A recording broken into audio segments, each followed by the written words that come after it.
Stewart from OnlineChessLessons.net, and I'm going to be taking a look at a game from the 2001 Bulgaria Championship with Nikolai Stavrev with the white pieces and Petar Genov playing black.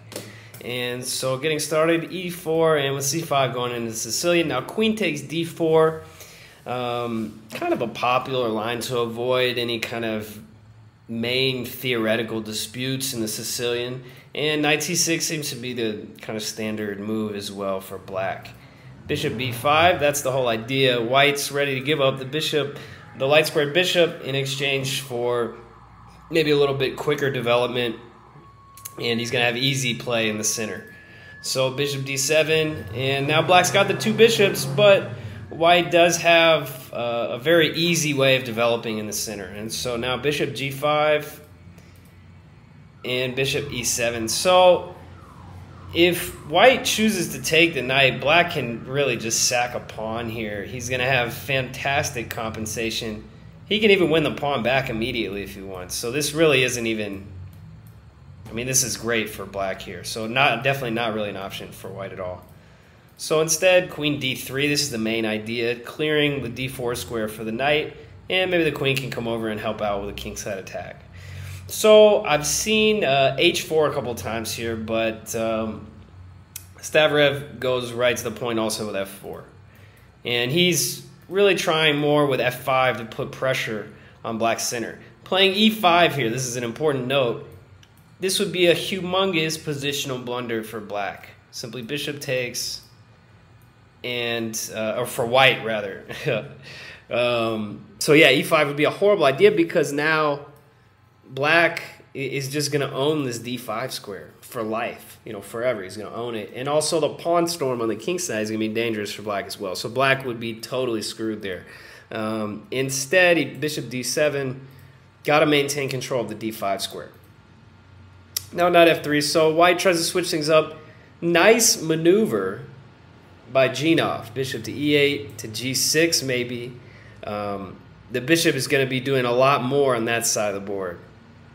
So now bishop f4, white is starting to pile up on the d6 pawn, making some real threats, but knight g4 really saves the day because the pawn is immune to capture because of knight f2, and black is just going to win in exchange and have a pretty comfortable position. So knight g4, nice shot there, and bishop g3 defends. So for the moment, you know, defense. I mean, maybe black could have just played b5 here. b5 was definitely the move, but instead he played knight e5, a different choice. And he's still got a good position. I mean, he's got the two bishops. The pawns in the middle look ugly, but they're really guarding a lot of squares from white's knights. So queen h3, another nice maneuver by white here, swinging the queen over to put a little bit of pressure on the weakness on e6. Rook f6, got to guard it, and now knight f3. So white's switching up, you know, what he wants to attack. Now he's going after the weak pawn on e5. Maybe also thinking g4 and g5. So b5 is a good time for black to really accelerate his attack, which is just based on pressure along the c file. I think white really should have just played, he can't quite play rook d2. Maybe the whole idea with knight f3 was just flawed because from here on it looks like black is just winning. So I think instead of knight, moving the knight, maybe rook d2 to safeguard, or even just king b1. Knight f3 a little bit too aggressive because here, this was white's idea, he's going to get the rook on f6, but this just brings black's bishop into the attack. After b4, black is totally crashing through. White tries desperately to push it back, grabs a pawn, but you know, it's just too much pressure going against white's king here. So now he tries rook d7, but check.